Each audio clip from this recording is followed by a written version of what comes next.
गुज़श्ता रोज़ वफाकी वज़ीर ख़जाना मोहम्मद औरंगज़ेब ने कौमी असम्बली में आइंदा माली साल का बजट पेश किया। बजट का हजम 18,771 अरब रुपए तजवीज़ किया गया। कर्ज पर सूद की अदायगी के लिए 8,054 अरब रुपए, पेंशन पर 1169 अरब रुपए खर्च करने का तखमीना है। इसके अलावा दिफा पर 3,000 अरब खर्च करने की तजवीज़ है। टैक्स वसूली का हदफ 15,264 अरब रुपए मुकर्रर किया गया है, जबकि नॉन टैक्स रेवेन्यू की मद में 5,336 अरब रुपए इकट्ठे करने का हदफ है। और इसके अलावा अगर बात की जाए, हुकूमत ने वफाकी बजट में जहां तनख्वाहदार तबके समेत मुख्तलिफ शोबों में रिलीफ का ऐलान किया है, वहीं दूध, डेयरी मसनूआत, मिठाइयों, जैम, जेली, खुर्दनी तेल, घी, सैनिटरी आइटम समेत 36 अशिया पर GST लगाने की भी तजवीज़ दे दी है। बजट हुकूमत की किन तरजीहात को वाज़े कर रहा है और बजट में आम आदमी के लिए कितना रिलीफ है, इसी पर बात करने के लिए हमारे साथ इस वक्त मौजूद हैं माशी तज्जियाकार मोहम्मद सुहेल साहब और इसके अलावा माहिर टैक्स उमूर ज़ीशान मर्चेंट साहब हमें इस वक्त ज्वाइन कर रहे हैं। सबसे पहले मोहम्मद सुहेल साहब से बात करेंगे। बहुत शुक्रिया आप दोनों का वक्त देने के लिए। सुहेल साहब, बजट में जो इक़दामात देखे गए हैं, क्या समझते हैं आप कि इससे GDP की ग्रोथ में इजाफा हो सकेगा? इसके अलावा गुर्बत, महंगाई ये बढ़ती जा रही है, क्या हुकूमत का गुर्बत में कमी का जो विजन है ये वाज़े तौर पर दिखाई देता है और कोई ऐसे इक़दामात दिखाई दे रहे हैं इस टैक्स में कि गुर्बत कम हो?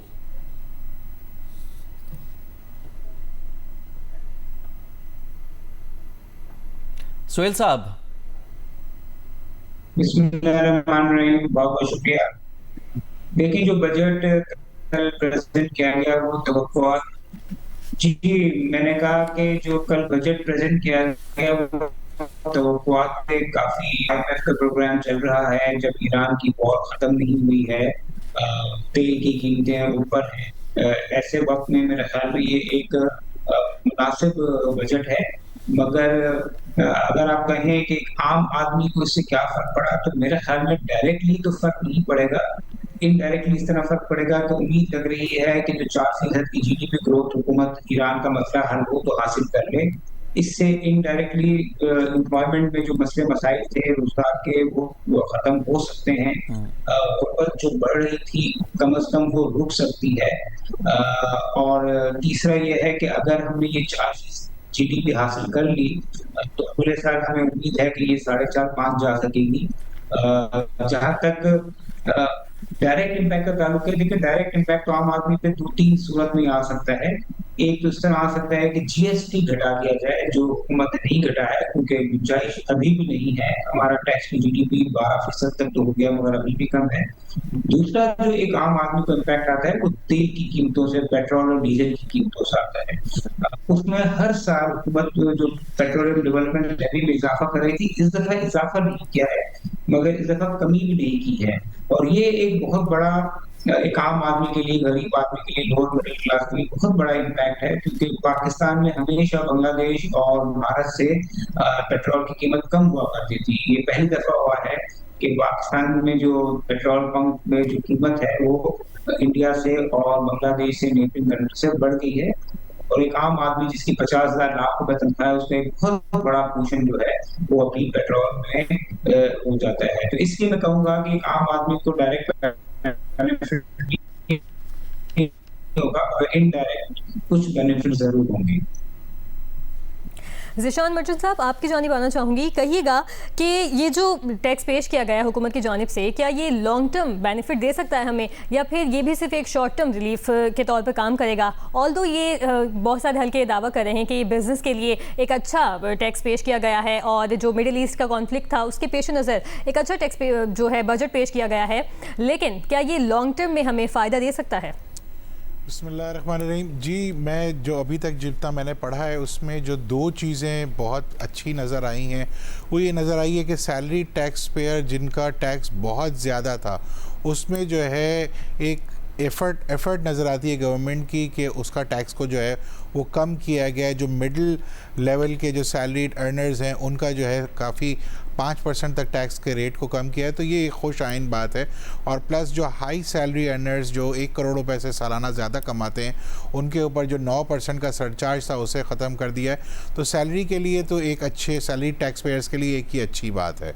दूसरा, जो IT एक्सपोर्टर्स जो हमारे हैं, उनका कंसेशनरी रेट जो है वो 0.25 का इस साल ख़त्म हो रहा था। तो गवर्नमेंट ने जो है IT एक्सपोर्ट्स को प्रमोट करने के लिए जो है उसका टैक्स रेट का जो कंसेशनरी रेट था उसको मज़ीद 3 साल तक के लिए बढ़ा दिया है, कि जो अब वो 2029 तक जो है वो कंसेशनरी रेट को अप्लाई कर सकते हैं। ये दो तो बहुत ही पॉजिटिव एफर्ट्स नज़र आती हैं कि जिसका IT एक्सपोर्ट्स बढ़ने में हमें फ़ायदा होगा, और दूसरा ऑब्वियसली सैलरी टैक्स पेयर का टेक होम बढ़ेगा तो वो स्पेंडिंग ज़्यादा कर सकेगा, खर्च ज़्यादा कर सकेगा, तो ऑब्वियसली इकॉनमी उससे चल सकेगी। ये दो बहुत पॉजिटिव एस्पेक्ट्स नज़र आए। इसी तरीके से अगर देखा जाए तो प्रॉपर्टी सेक्टर में जो ख़रीदो फरोख्त पे जो टैक्स कट रहा था, उन रेट्स में जो है कमी की गई है, वो एक अच्छी बात है।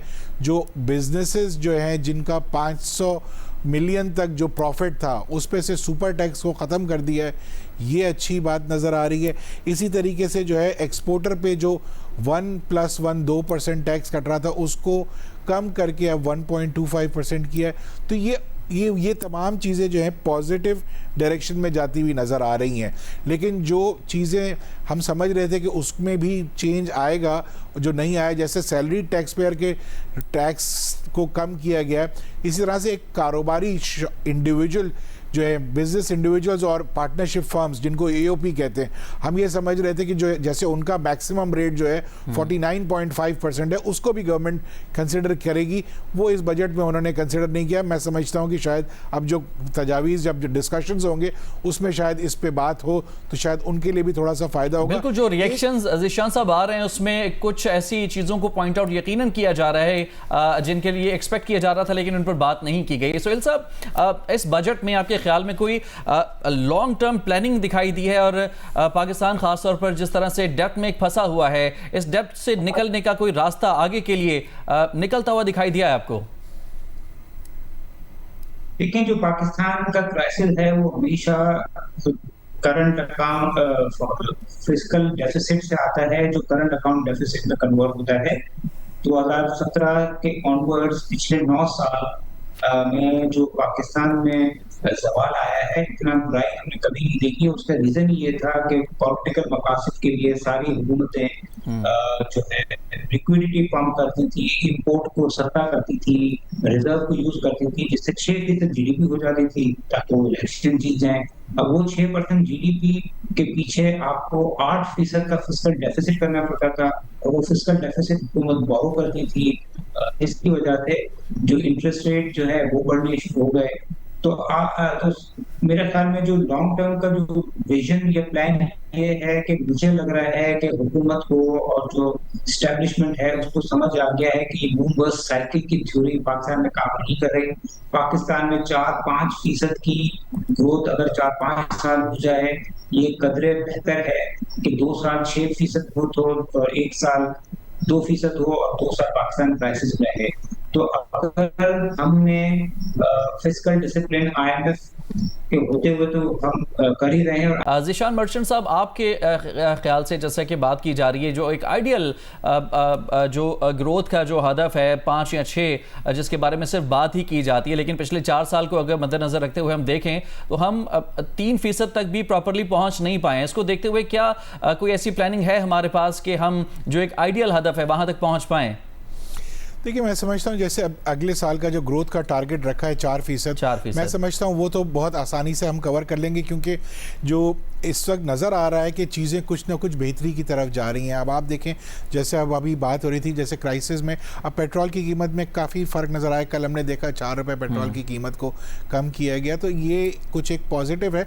हमें करना है ऐसे स्टेप्स की तरफ जाना है जिससे इकॉनमी हमारी जो अब स्टार्ट होना शुरू हुई है उसको किक और मिल जाए और वो आगे बढ़ना शुरू हो। तो जैसे मैंने आपसे कहा, ये सुपर टैक्स कम किया है, एक्सपोर्टर्स के लिए जो है वो टैक्स को रैशनलाइज किया है। इसी तरीके से जो है आपने देखा कि सुपर टैक्स में जो एक चीज़ मुझे नज़र आ रही है कि जहाँ से वो सुपर टैक्स यानी टैक्स की रिकवरी होगी, 3 सेक्टर्स ऐसे हैं जैसे बैंकिंग, ऑयल एक्सप्लोरेशन कंपनीज और फर्टिलाइज़र। उनके ऊपर पहले 500 मिलियन के ऊपर 10% था, जो अब उन्होंने 150 मिलियन के ऊपर 10% है। तो टैक्स एक तरफ गवर्नमेंट ने कुछ सेक्टर्स को रिलीफ भी दिया है और इसी तरीके से जो है कुछ जगहों पे टैक्स को इंक्रीज भी किया। टैक्स नेट बढ़ाने से जो मईशत है उस पर क्या जो असरात हैं वो पॉजिटिव असरात आएंगे। हमारे साथ मौजूद हैं माहिर टैक्स उमूद हैं ज़ीशान मर्चेंट साहब। ज़ीशान मर्चेंट साहब, कहिएगा कि हुकूमत ने ये जो रिटेलर्स के लिए जो टैक्स की जो एक स्कीम लॉन्च की है, इससे टैक्स जनरेशन में कितना फ़ायदा होगा और कितना टैक्स नेट बढ़ेगा? देखिए, मैं समझता हूँ कि जो ये स्कीम छोटे ताजरों के लिए लेके आई गई, यानी छोटे ताजरों के लिए बेसिकली लेके आई गई है, ये एक बहुत अच्छी स्कीम है। अगर इससे गवर्नमेंट एक्सपेक्ट कर रही है कि तकरीबन 4 मिलियन जो है टैक्स पेयर्स जो हैं वो सिस्टम में आ जाएंगे, और वो कम से कम भी जो है अगर एक टैक्स पेयर जो है वो 25,000 रुपये देता है, तो इससे कम से कम भी जो है वो 200 अरब का टैक्स जो है वो एक्सपेक्टेड है, जो कि एक जो टारगेट अगर पिछले साल से अगर आप अगले साल के टारगेट का कंपैरिजन करें तो 265 अरब हमने नया टारगेट रखा है। तो ये रिटेल सेक्टर की स्कीम लाने से एफबीआर, मैं समझ रहा हूँ कि बहुत ज़्यादा, मैं समझता हूँ गवर्नमेंट ऑफ पाकिस्तान होपफुल है कि जो अगले साल का टारगेट है उसको अचीव करने की ज़रूरत यानी हम उसको अचीव कर सकेंगे। अब क्वेश्चन ये है कि इसको रिटेल सेक्टर जो है वो किस तरह से लेगा। इनिशियल रिएक्शन जो रिटेलर्स की तरफ से हमने देखा है वो इसको पॉजिटिवली और अप्रिशिएट कर रहे हैं, क्योंकि इसमें ऑडिट नहीं होगा उनका, इसमें उन्हें पीओएस नहीं लगाना पड़ेगा, इसमें वो सारी चीज़ें मौजूद हैं कि जो अट्रैक्टिव हैं। तो मैं समझता हूँ कि अगर इसको प्रॉपरली प्रोपेगेट किया जाए और इसको प्रॉपरली एक्सप्लेन किया जाए रिटेलर्स को, तो कोई वजह नहीं है कि बहुत सारे रिटेलर्स इसमें रजिस्टर हो जाएंगे। और लेकिन इसके साथ साथ मैं ये भी समझता हूँ कि इसको कंसिस्टेंटली चलाएं। अगर इसमें कोई इश्यूज़ हैं तो उस इश्यूज़ को करेक्ट कर लें अभी बजट के सेशंस में, और इसको फिर एक कंसिस्टेंटली चलाएंगे तो मैं समझता हूँ कि 2 साल में इसका बहुत अच्छा रिजल्ट आएगा। और हम जब डिस्कस कर रहे होंगे फ्यूचर डेट्स पे, तो हम ये कहेंगे कि इस स्कीम से खातिर खार टैक्स रेवेन्यू जो है उसको कलेक्ट करने में मदद मिलेगी। अच्छा, इसी के हवाले से ज़ीशान साहब, इस स्कीम के इन्फोर्समेंट का जो सवाल है वो भी अपनी जगह पर यकीनन बरकरार है। इसके अलावा ताजर खुश तो हैं इससे, लेकिन वो ताजर जिन्होंने हुकूमती दबाव पर पहले पीओएस में खुद को रजिस्टर किया, उनके भी तहफ़्फ़ुज़ात सामने आ रहे हैं। एग्जैक्टली ये बिल्कुल आपने बिल्कुल सही फरमाई बात, क्योंकि जो वो रिटेलर्स जो टियर 1 रिटेलर्स हैं, जो इनका टर्नओवर इनसे बहुत कम है और वो तो पीओएस लगा चुके हैं और उनके ऊपर पीओएस की रिस्ट्रिक्शंस और वो सारी चीज़ें मौजूद हैं, तो उनको जो है इसमें ज़रूर उनका एतराज़ है इस स्कीम से।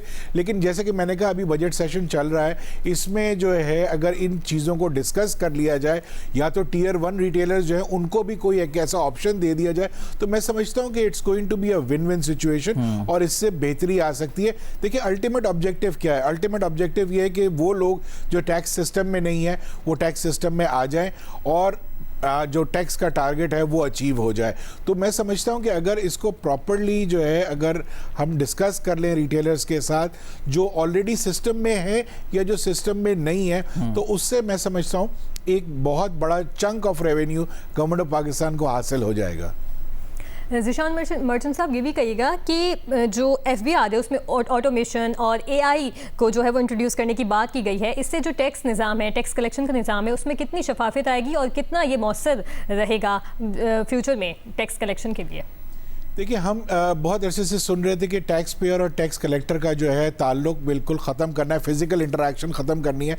तो इस बजट में हमें ये नज़र आया कि अब जो है वो फेसलेस प्रोसीजर्स अडॉप्ट किए जाएंगे, यानी फेसलेस ऑडिट्स होंगे, फेसलेस अपील्स होंगी। इसमें डायरेक्ट टैक्स पेयर का और टैक्स कलेक्टर का इंटरेक्शन खत्म हो जाएगा, फिजिकल इंटरेक्शन नहीं पता होगा किस ऑफिसर को कि वो किस टैक्स पेयर का ऑडिट कर रहा है। इस तरह से टैक्स पेयर को भी नहीं पता होगा कि कौन ऑफिसर है जो इसका ऑडिट कर रहा है। तो ये एक मेरे ख्याल से first step in the right direction है कि जिसको एफबीआर ने किया। इससे जो लोगों को शिकायत थी कि टैक्स ऑफिस से उन्हें जो है वो अननेसेसरी प्रेशर्स मिलते हैं, उसको कम करने में बहुत बड़ा हेल्प होगा। और एट द सेम टाइम अब दुनिया एआई की आ गई है, तो मेरे ख्याल से हमें एआई को यूज़ करते हुए बहुत सारे लोगों को, वो लोग जो सिस्टम में नहीं है, उन्हें हम टैक्स के सिस्टम में ला सकते हैं। उसकी एग्जांपल मैं आपको दे देता हूँ कि पाकिस्तान में तकरीबन 7-8 करोड़ बैंक अकाउंट्स हैं और सिर्फ 60 लाख टैक्स पेयर्स हैं। और अगर एक टैक्स पेयर का एग्जाम्पल के तौर पर हम 5 बैंक अकाउंट्स भी करें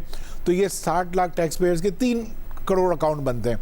तो ये बाकी 4-5 करोड़ अकाउंट्स जो हैं वो आपके पास यानी ये प्रोस्पेक्टिव टैक्स पेयर्स हैं।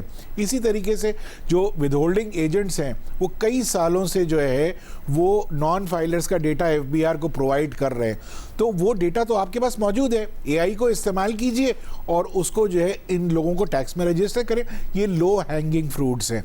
अगर आपने इनके ऊपर काम किया और रिटेलर स्कीम को प्रॉपर्ली आपने इम्प्लीमेंट कर दिया तो कोई वजह नहीं है कि हम अगले साल के टैक्स टारगेट को हम बिल्कुल अचीव कर सकते हैं। और अब चूंकि बात डिजिटाइजेशन की है तो आपका CNIC जो है वो हर चीज़ को डॉक्यूमेंट कर रहा होता है। तो CNIC के बेसिस पे जो हमारी एसेट्स या कोई भी डिटेल्स रजिस्टर्ड है AI के उसको यूज़ करते हुए टूल्स को आप एक प्रिडिक्टिव इनकम जो जिसको नादरा को ऑलरेडी टास्क दिया था पिछले बजट में उसके ऊपर काम करें।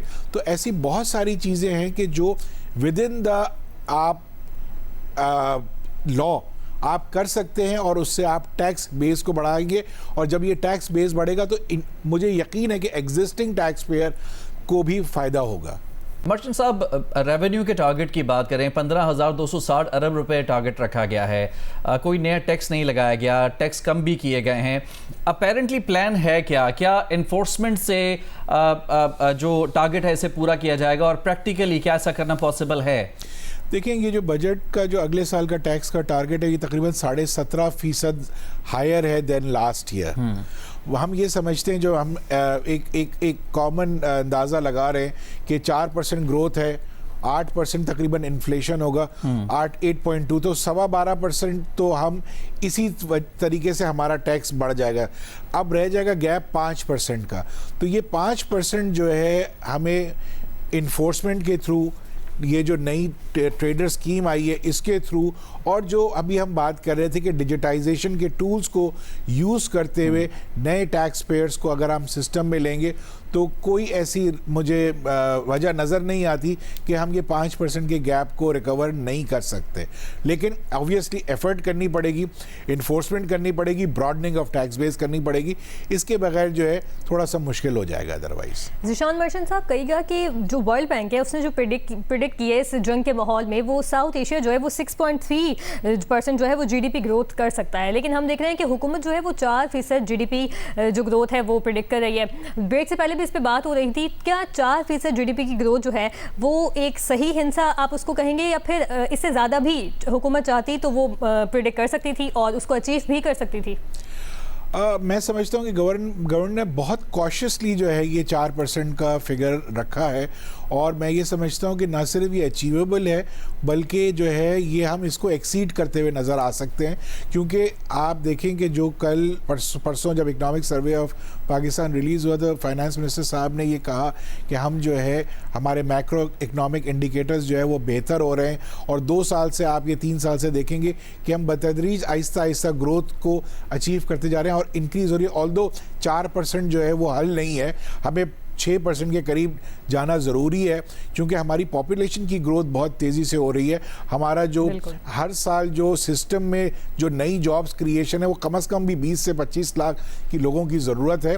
तो मैं ये समझता हूँ कि हमको जो है कुछ ना कुछ एक ऑप्टिमिस्टिक और कुछ ना कुछ चैलेंजिंग चीज़ें भी इस बजट में आनी चाहिए थी, कि वो अगर नज़र आती तो मैं ज़्यादा खुश होता। लेकिन ऑब्वियसली बहुत कॉशियस अप्रोच के साथ गवर्नमेंट जा रही है। मैं समझता हूँ कि टारगेट अचीवेबल है, ग्रोथ इससे ज़्यादा हो सकती है, प्रोवाइडेड हम राइट डायरेक्शन में लेकर जाएं चीज़ों को, प्रोवाइडेड हम जो है चीज़ों को, यानी जो टैक्स पेयर और टैक्स कलेक्टर के जो प्रॉब्लम्स बीच में आ रहे थे जिसको अब हम करेक्ट करते हुए नज़र आ रहे हैं, उसको अगर हम सही तरीके से लेके जाएंगे तो बेहतर होगा। इसमें फेसलेस ऑडिट्स या फेसलेस प्रोसीडिंग्स में एक एक चीज़ का ज़रूर ख्याल रखना होगा गवर्नमेंट ऑफ पाकिस्तान को कि जो अननेसेसरी जो एग्जॉर्बिटेंट टैक्सेस लगा दिए जाते हैं, जो एक्स पार्टी असेसमेंट्स हो जाते हैं, उसको रोकना होगा। और अगर कोई टैक्स गलत लगे तो फिर ऑफिसर को भी अकाउंटेबल ठहराना पड़ेगा। मैं ये समझता हूँ अगर ये सारी चीज़ें करेंगे तो जो ट्रस्ट डेफिसिट है इस वक्त टैक्स पेयर का और टैक्स कलेक्टर का, उसको जो है कम करने में बहुत मदद मिलेगी। और देखिए, टैक्स हर कोई देना चाहता है, परेशानी ये है कि वो ये समझता है कि अगर वो सिस्टम में चला जाएगा तो वो फंस जाएगा। तो इस खौफ को गवर्नमेंट ऑफ पाकिस्तान को अब निकालना पड़ेगा कि आप अगर टैक्स सिस्टम में आएंगे तो आपको परेशानियां नहीं होंगी, हैरेसमेंट नहीं होगी। और बिल्कुल बड़ा ये इंपॉर्टेंट पॉइंट है कि इस खौफ को जो है वो निकालना पड़ेगा। उस खौफ को निकालने के बाद टैक्स नेट में इजाफा भी पॉसिबल है।